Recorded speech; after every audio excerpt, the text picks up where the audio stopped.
Hi everyone, this is Xavier, and today I wanted to share with you why I'm reading one book a day.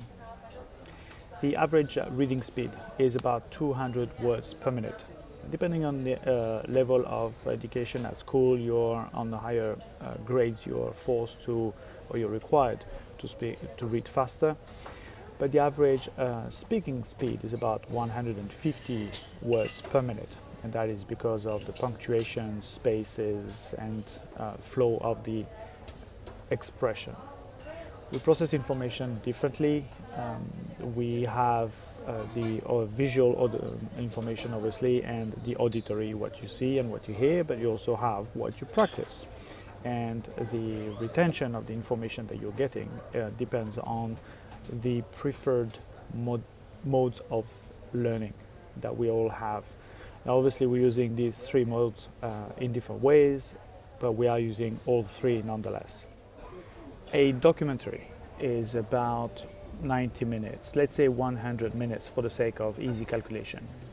That would give you about 15,000 words throughout the length, which is technically not accurate because you have a lot of pauses, images, just music.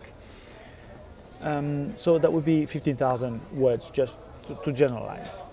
Imagine now a 90% rate of retention of information, which is huge anyway.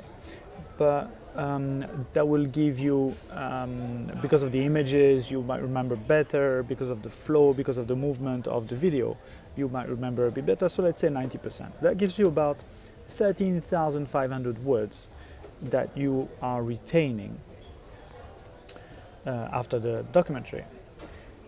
Now, with more practice into reading and speed reading, you can easily reach from 200 words per minute to 300 words per minute.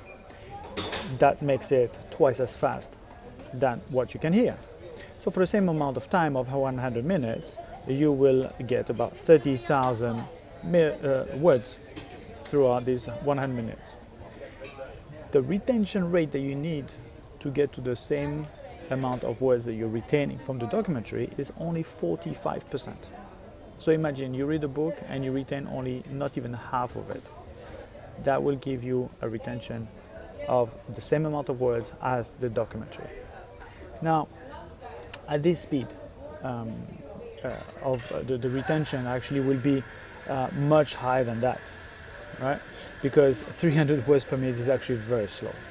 And you can go easily to 500, 700, 1000, 1200, and even beyond that.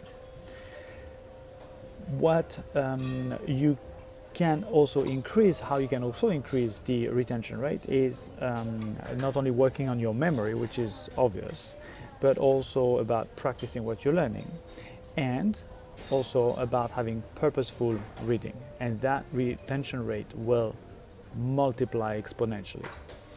I will have another video on explaining to you some tools and techniques and strategies on how to read and have a high retention rate of what you're reading. A note on video learning, the tutorials. Some people I've talked to, they say, "Oh, I can't read, I don't like to read," and they prefer to go through video tutorials. These videos are very dry. They only give you information, there's no images, there's nothing very interesting, not very attractive to the eye, and the vast majority of the information is auditory only, right? There's no, some people do, have a board or show you some visuals on the screen to help that retention. But the point here is that speed reading, because you can see it, because you can go back and forth on the book, which is very difficult on a documentary or on a video, to get the same information again, to get it repeated. You can refer to it much easier on the book, even if it's an iPad, if you like that. You still have it visually, you can highlight it, you can involve your body as well. Highlight it, put some post-its, put some marks on the books, which I really don't like, but I'm getting used to it. Will increase your retention by many folds. And that is the simple logic that I come up with for myself that works very well, that I can practice and put in practice the knowledge that I'm getting because knowledge is not power. Knowledge that is applied is power. All right, I hope you enjoy this, and I will see you on another video where I will share with you some strategies and techniques on speed reading. See you, and stay centered.